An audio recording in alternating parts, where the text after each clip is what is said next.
Señoras y señores, muy buenos días, amable teleaudiencia de Emigrados Televisión que se emite desde Bilbao, Euskal Herria.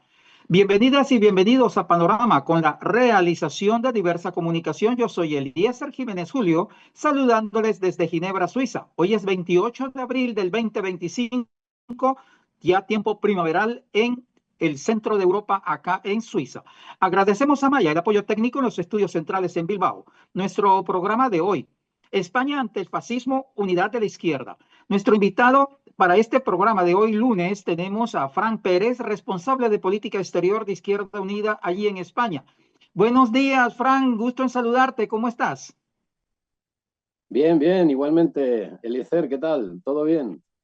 Todo bien, y siguiendo los acontecimientos allí en España, sobre todo la reunión del Comité Federal de Izquierda Unida, que se reunieron este fin de semana para debatir un documento de donde habla del tema de la unidad de la izquierda, e igualmente han tocado el tema de cómo también decirle al gobierno de Pedro Sánchez, que los cuales ustedes son aliados, que se calmen con el tema de la venta de las armas a Israel, que siguen dándole juego y fuego a el gobierno sionista de Netanyahu para asesinar, masacrar y seguir el genocidio contra los palestinos.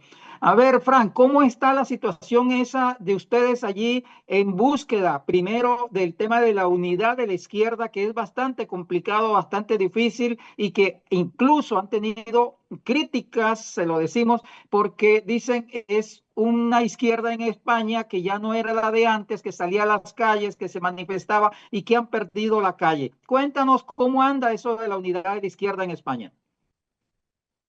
Bueno, pues yo creo que es una tarea permanente a construir, es una tarea a realizar y es un imperativo, yo creo, político que tenemos ante un mundo que va avanzando, donde el neofascismo está avanzando, ¿no?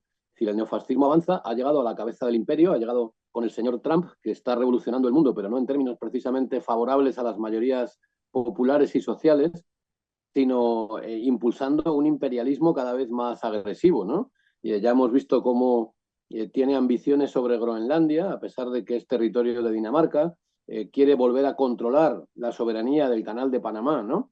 Para pagar gratis, para que los barcos norteamericanos no paguen y para ubicar ahí tropas militares, ¿no? Ya lo han dicho abiertamente. Y estamos viendo pues cómo está exigiendo la Unión Europea, Trump, un aumento de los presupuestos en todos los países para el tema del militarismo, ¿no? Para la OTAN. Y bueno, pues este es un factor para nosotros muy delicado, ¿no? Es un factor delicado porque en España, por ahora, hay un gobierno progresista, es un gobierno que casi es una anomalía, Eliezer, en toda Europa, porque en Europa parece que ya solo quedan gobiernos de derecha o de ultraderecha, ¿no? Entonces, nosotros creemos, y Izquierda Unida así lo ha defendido, que para frenar al fascismo en España, para que no haya un gobierno del PP con Vox, que además estos son, y no nos olvidemos, ¿no? Son los nietos de los fascistas que combatieron en la guerra civil, por eso el Partido Popular y Vox se niegan a condenar el franquismo y la represión franquista, ¿no? Porque vienen de esa tradición, no son republicanos franceses que aceptaron la Revolución Francesa y que tienen otros valores, ¿no? Aquí venimos de esa situación histórica. Entonces, para frenar al PP y a Vox, yo creo que hay un imperativo de la izquierda alternativa, más allá, digamos, de la socialdemocracia, que es unirse para, digamos, enfrentar que no crezcan y poner un límite en España al crecimiento del fascismo, ¿no? Que está agazapado. No olvidemos que Vox, el líder de Vox, Santiago Abascal, fue invitado a la toma de posesión de Trump, ¿no? Y que ellos tienen relaciones hasta el punto pues, de que ya en 2016, casi hace 10 años, Espinosa de los Monteros, uno de los diputados de Vox, viajó a Estados Unidos, se reunió con la secretaria de Transporte, con la secretaria de Educación y explicitaron una relación política que se mantiene hasta hoy. En Bruselas, Steve Bannon, que fue el primer jefe de gabinete de la Casa Blanca de Trump, organizó cursos de formación para toda la ultraderecha europea, ¿no? Es decir, que hay una coordinación entre la ultraderecha norteamericana y la derecha europea para, digamos, promover un capitalismo más totalitario, promover un capitalismo más autoritario, que incluso sea compatible con dictaduras, y un imperialismo más expansionista y más agresivo, ¿no? Y aterrizo en España. Bueno, en España vamos a intentar, creo yo que es un imperativo para la izquierda, defender gobiernos progresistas que hagan políticas a favor de la gente de clase trabajadora, que se hagan políticas progresistas para los derechos de las mayorías sociales, digamos, ¿no? Claro, eso que ¿qué problema viene con el rearme, digamos, ¿no? Hay una exigencia de Trump a la Unión Europea para rearmar Europa. Y bueno, la Unión Europea cede una vez más, ¿no? A pesar de que Trump le está provocando con Groenlandia a la Unión Europea y a pesar de que Trump, digamos, está maltratando a la Unión Europea, a la que le ha dicho que le retira el paraguas nuclear, ¿no? Ese paraguas de que le da una cierta protección ante la hipótesis de un conflicto nuclear, etcétera, ¿no? Claro, Pedro Sánchez, ¿qué decide ahí? Bueno, aumentar en 10.000 millones de euros, nada menos, el presupuesto militar de un 1,4% a un 2%, ¿no? Del PIB, del presupuesto nacional. Claro, eso en un país en el que todavía no tenemos presupuestos, porque no hay presupuestos presentados, nosotros lo que hemos dicho claramente es que estamos en contra. Estamos en contra por muchos motivos. Primero, porque nada justifica en Europa un aumento del presupuesto militar. Hay una guerra, sí, la guerra de Ucrania, pero está muy focalizada en un territorio. Es una guerra de Rusia con Ucrania, donde ha habido participación indirecta, por supuesto, de la OTAN a través de la venta de armas, ¿no? Pero es verdad que Trump ha querido cerrar esa guerra, por los motivos que sean, probablemente porque busca, frente a su enemigo declarado, que es China, parece que busca ganarse poco a poco el afecto, digamos, como aliado de Putin, y así lo han teorizado en sus documentos, ¿no? Ellos hablan de intentar llegar a una alianza con Putin, que en el fondo está en el norte global, ¿no? Y que es un país capitalista, y no con China, que hay un gobierno comunista y es el líder, digamos, del desarrollo tecnológico mundial, ¿no? Y que es su gran competidor, así le llaman, ¿no? El enemigo de Estados Unidos, lo han definido así. Bueno, quieren cerrar la guerra en Ucrania y la Unión Europea, de manera absurda, en vez de decir, oye, pues muy bien, sí, vamos a acabar con esto, que es un horror, que lleva 3 años, que está muriendo muchísima gente, y vamos a hacer propuestas de paz. Nada hubiera impedido, como Izquierda Unida planteamos hace unas semanas, que la Unión Europea hubiera dicho, pues sí, nos queremos estar en la mesa de negociación, puesto que ese conflicto es en Europa, y que la ONU esté sentada en la mesa de negociación. Incluso la OSCE, ¿no? La Organización de Seguridad y Cooperación en Europa, que durante muchas o varias décadas facilitó una convivencia entre Rusia y la Unión Europea con bastante normalidad. No, en vez de hacer esas propuestas de paz, ¿no? Que yo creo que hubieran ayudado a que el derecho internacional y la ONU, la comunidad internacional, ayudara a Ucrania y a Rusia, pues no se hacen esas propuestas, se acepta la exigencia de Estados Unidos de subir el presupuesto militarista y entonces para poder, digamos, que esa propuesta que es antipopular sea aceptada por las sociedades civiles de Europa, se inventan que Rusia es un enemigo potencial de la Unión Europea, cosa que no es real, ¿no? O sea, ha habido muchas décadas de relación positiva con Rusia, comercial, política, a todos los niveles, y ahora se está como promoviendo una rusofobia para meter miedo a la opinión pública y querer justificar un aumento militar del presupuesto que no tiene justificación ninguna, que siempre que se aumenta el presupuesto militar se detrae de gasto social, se detrae de educación, se retrae de salud, de vivienda, y eso no lo queremos, ¿no? Y no lo queremos porque estamos convencidos que los pueblos europeos no quieren tampoco eso. Y entonces, ante una exigencia de aumentar el presupuesto de Estados Unidos, se inventa que sí, que la vamos a aumentar, pero porque Rusia es una amenaza, ¿no? Todo esto nos parece absurdo y claro, le hemos dicho a Pedro Sánchez del Partido Socialista Español que no estamos de acuerdo con ese planteamiento, que no vamos a apoyar de ninguna manera ningún presupuesto belicista, porque al final eso acaba promoviendo más guerras en Europa, siempre ha sido así, históricamente, por mucho que lo nieguen, ¿no? Y la izquierda, nosotros creemos que nos tenemos que unir todas las izquierdas del Estado español para promover campañas por la paz, para promover un freno a ese rearme que no estamos convencidos que nadie lo quiere en este país, ¿no? Ese es un poco el planteamiento, Eliezer, ¿no?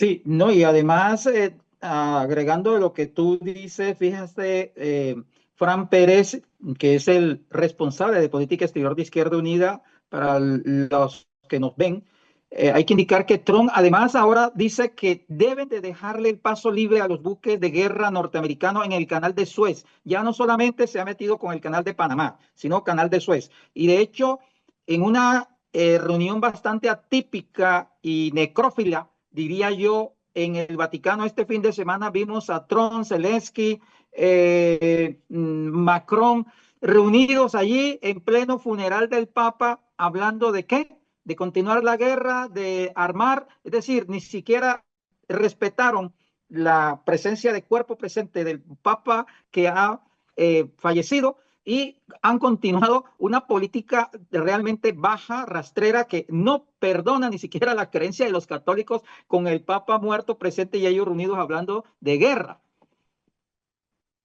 Sí, sí, son los poderosos del mundo. La verdad que la Iglesia ha jugado distintos papeles en la historia de la humanidad y en muchas ocasiones ha apoyado a los poderosos, ¿no?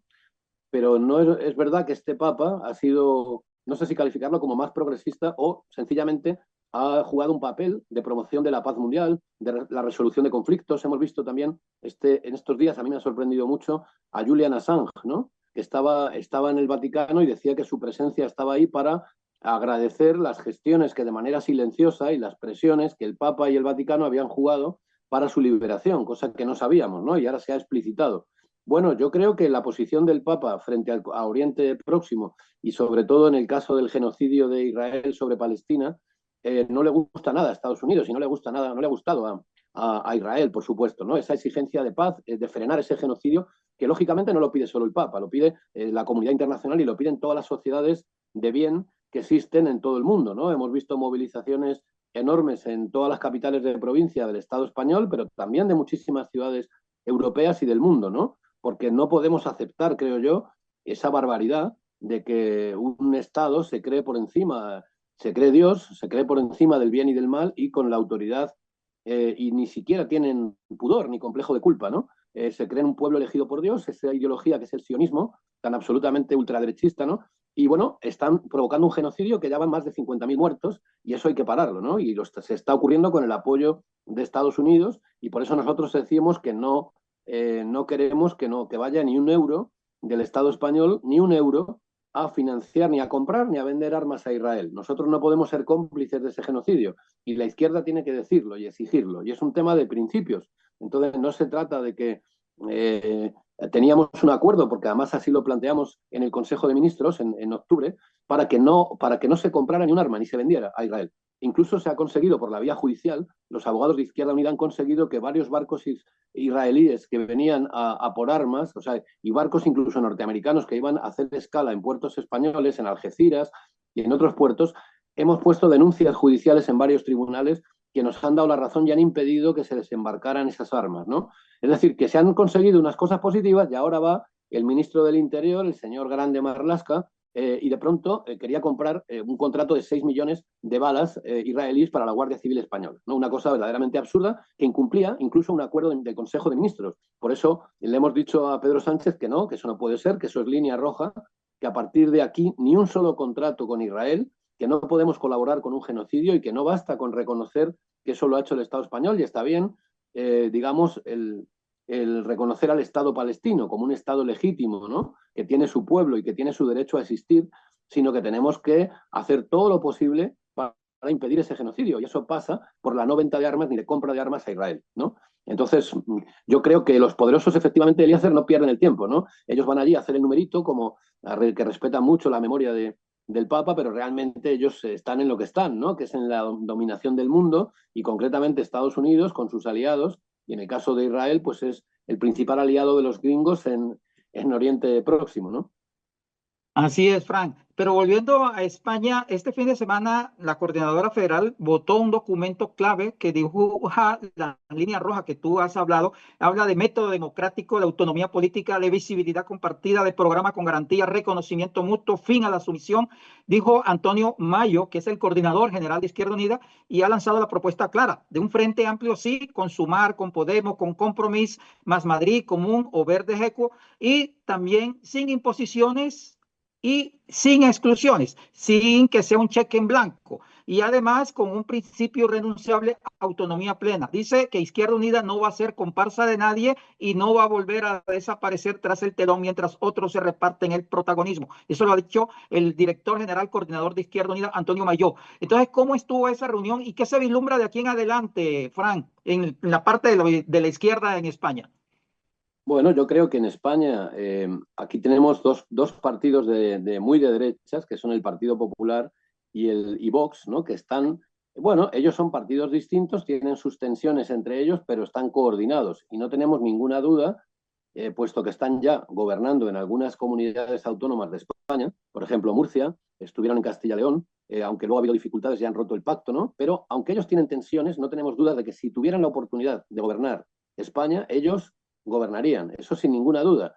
Y claro, estamos hablando de Abascal, que es un neofascista y que tiene una relación privilegiada con Trump, Vox con la ultraderecha mundial. Entonces no estamos hablando de cualquier tontería, estamos hablando de que tenemos el neofascismo en las puertas. Y ante eso, la izquierda, y sobre todo la izquierda alternativa, la izquierda radical, la izquierda eh, combativa, tiene que unirse, ¿no? Tiene que unirse para hacer ese frente amplio. A nosotros el nombre nos da un poco igual, nos da lo mismo que tenga una denominación u otra, pero lo que sí tiene que articularse es una unidad de acción y de programa electoral, de programa político, de esa pluralidad que se da en la izquierda, porque efectivamente está Podemos, está Sumar, está Izquierda Unida, hay otros partidos también de izquierda nacionalistas, ¿no? Con los que tenemos buena relación, y lo que tenemos que intentar es caminar hacia esa alianza, hacia una alianza que pueda frenar a esa ultraderecha. Si no lo hacemos, será un error histórico tremendo. Será un error histórico tremendo porque la derecha avanzará y la socialdemocracia va a resistir. Es evidente que son partidos que tienen mucha fuerza, que tienen una trayectoria histórica, pero que también solos no pueden ser la barrera para frenar a la ultraderecha, ¿no? Porque también Pedro Sánchez y el PSOE aquí tienen su tope, digamos, electoral, y eso lo demuestran todas las encuestas, ¿no?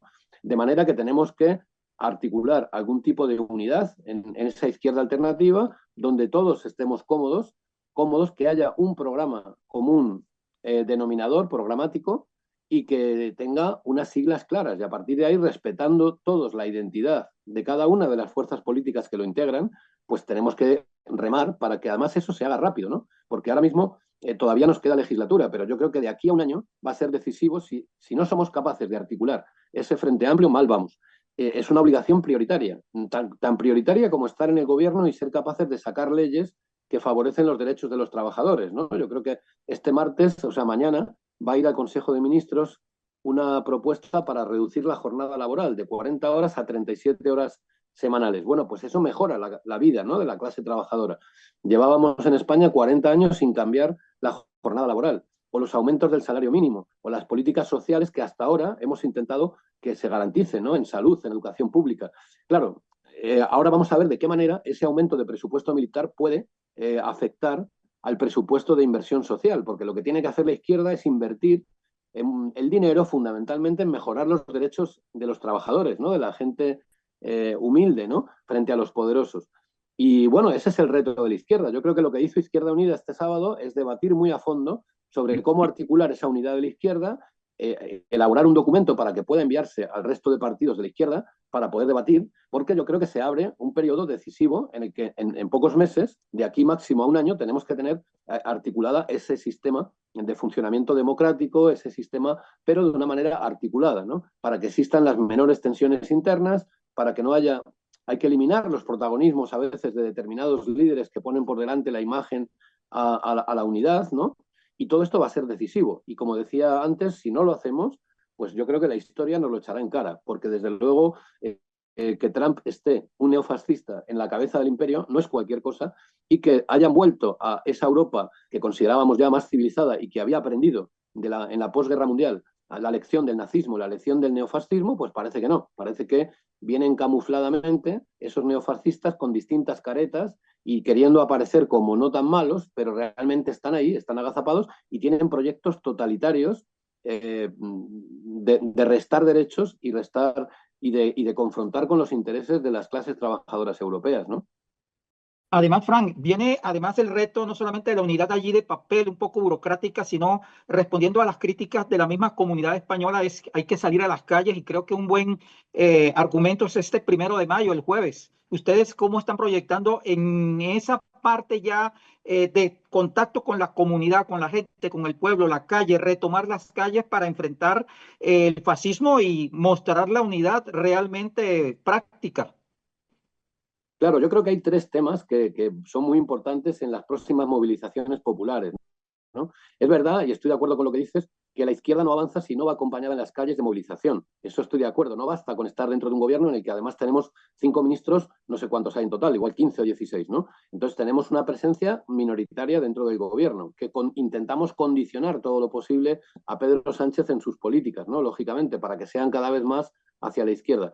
Pero si eso no va acompañado de una movilización popular que reclame esos derechos, pues es muy difícil que esos derechos avancen, ¿no? Porque muchas veces los gobiernos actúan cuando se ven presionados, ¿no? Y eso lo sabe, es el ABC de la política. Entonces, cuando hay una demanda social, un reclamo social, pues digamos que en las instituciones los derechos avanzan. Si no lo hay, pues y la sociedad vive en la apolítica, en la atonía, pues obviamente los poderosos y los gobiernos tienden a hacer lo que les da la gana, ¿no? Y eso es una cosa yo creo que muy importante. Hay 3 motivos para movilizar, creo, en los próximos días. Uno es el 1 de mayo. Es el 1 de mayo que va a ser ya, dentro de muy poquitos días, ¿no? Bueno, allí vamos a estar, o sea, Izquierda Unida va a estar y yo creo que toda la izquierda política va a estar con los sindicatos, ¿no? Luego es el tema de Palestina. El día 10 de mayo hay una movilización en Madrid a nivel estatal que lo convoca la red estatal contra la ocupación de Palestina, la RESCOP, que se llama, y que hemos apoyado todos los partidos políticos de izquierda. Entonces va a haber una gran movilización por Palestina y desde aquí hago un llamamiento para que acuda toda la gente a esa movilización, pues se van a traer autobuses de distintos puntos de España y luego va a haber otra movilización el día 7 de junio, creo que es, contra el rearme. Y estos van a ser los temas, porque no podemos olvidar a Palestina. Es gravísimo lo que está pasando en Palestina. Y la comunidad internacional no está reaccionando porque el propio Trump y el propio Netanyahu son de ultraderecha y quieren incluso que las Naciones Unidas desaparezcan. O sea, es impresionante cómo Trump, nada más llegar al poder, una de las primeras decisiones es salirse de la Organización Mundial de la Salud. Es algo increíble, ¿no? Porque es una organización que ha jugado un papel muy importante en el combate contra la pandemia, ¿no? Es decir, pueden ocurrir nuevas desgracias, nuevas pandemias, ¿y quién lo puede enfrentar? Pues obviamente habrá que buscar vacunas y todo esto, pero es la OMS quien puede enfrentar eso. Bueno, pues Estados Unidos se ha salido. Ahora mismo tienen un debate para ver si se salen de más agencias de la ONU o de la propia ONU, porque hay un lobby de ultraderecha en el Partido Republicano, en el movimiento MAGA de Trump, que plantea que hay que acabar con la ONU, hay que quitarla porque es un freno a los intereses del imperialismo. Y es verdad, porque el derecho internacional, o sea, lo que quiere Estados Unidos y lo que quiere Netanyahu es que no haya normas que frenen su barbarie, ¿no? Que no haya normas que frenen su militarismo, que no haya normas que frenen su intento de dominación mundial. En el caso de Israel, en Oriente Próximo, ¿no? Y en el que ellos sueñan con el gran Israel. No creamos que los límites están sobre Palestina. Israel ha bombardeado Líbano en estos últimos meses, ¿no? Tiene su ambición territorial ahí y se ha metido en Siria. Ahora mismo Israel está a 20 kilómetros de Damasco, el ejército israelí, ¿no? En Siria estamos ante un reparto tremendo porque Turquía quiere quedarse una parte del norte, Israel quiere quedarse una parte del sur, han colocado a un yihadista cortacabezas de presidente que es absolutamente antidemocrático, ¿no? Bueno, pues no olvidemos eso, ¿no? Es decir, hay un objetivo que es acabar con el derecho internacional, acabar con la ONU, por supuesto con la Corte Internacional de Justicia. Están furiosos con que se haya decretado la búsqueda y captura de Netanyahu. Netanyahu no puede viajar a muchos países del mundo, eso no se cuenta, pero es así. Y bueno, la sociedad tiene que seguir siendo solidaria con Palestina, lo está siendo, pero por eso tenemos que seguir movilizando ese tema. Y por supuesto también la movilización popular contra el rearme es fundamental. Es decir, para que Pedro Sánchez dé marcha atrás, eso lo conseguiremos mucho mejor si en todos los territorios del Estado español se moviliza gente, si hay actividades, si hay manifiestos por la paz, si hay manifiestos contra la escalada bélica, si se pide la paz para Ucrania. Es decir, va a depender mucho de las sociedades, como dependió hace 20 años, pues por ejemplo en la guerra de Irak, ¿no? Cuando se dio la guerra de Irak y varios países europeos, entre otros España, con el apoyo de José María Aznar, gobierno del Partido Popular, decidieron entrar en guerra con Irak. Las sociedades europeas se echaron a la calle con una gran fortaleza, ¿no? Y con una exigencia impresionante. Yo recuerdo aquí en Madrid una manifestación de 1 millón de personas, pero es que la había en todas las ciudades del Estado español, no solamente en Madrid, ¿no? Y eso pasó en toda Europa. Es verdad que han pasado 20 años, es verdad que quizá el movimiento por la paz está un poco más debilitado, pero bueno, ese es el reto, Eliezer. O sea, el reto es volver a fortalecer el movimiento por la paz porque realmente los poderosos quieren las guerras, ¿no? Hay otra guerra en el Congo de la que podríamos hablar enorme por los minerales, porque es un país enorme lleno de minerales de todo tipo que se necesitan para la tecnología futura de todo, ¿no? De los móviles, de los coches, ¿no? Bueno, hay una guerra ahí que es otro genocidio del que ni siquiera la prensa occidental habla, ¿no? Quiero decir, el imperialismo va a seguir apostando por la guerra, no quieren que haya una comunidad internacional que defienda los derechos de los pueblos y tenemos que ser los pueblos los que pongamos la bandera de la solidaridad internacional para apoyar a Palestina y para apoyar el derecho de los pueblos a la paz. Ahí está. Interesante, importante y necesario ese análisis que ha hecho Fran Pérez, responsable de política exterior de Izquierda Unida en España, y que ojalá la gente se concientice y comencemos este 1 de mayo en las calles, el 10 de mayo con el tema de Palestina y para el 7 de junio contra el rearme allí en España. Frank, finalmente, rápidamente, un mensaje para cerrar el Un programa. mensaje para cerrar el programa, pues yo creo que un mensaje antifascista. O sea, hay que luchar contra el fascismo y hoy luchar contra el fascismo es apostar por la unidad de la izquierda y luchar contra el rearme y contra las escaladas bélicas.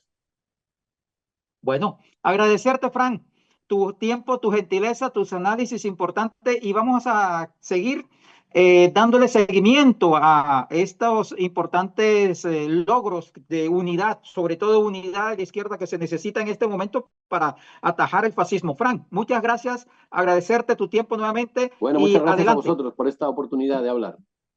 Gracias. Siempre estaremos aquí dándole ventana a la democracia y a la izquierda. Muchas Siempre gracias por el adelante. apoyo técnico de Amaya en los estudios centrales en Bilbao. Este programa fue realizado por Diversa Comunicación y emitido por Emigrados Televisión desde Bilbao, Euskal Herria. Yo soy Eliezer Jiménez Julio, hoy desde Ginebra, Suiza. A ustedes, amable teleaudiencia, agradecerles por su atención. Tengan ustedes feliz resto de día. Muchas gracias.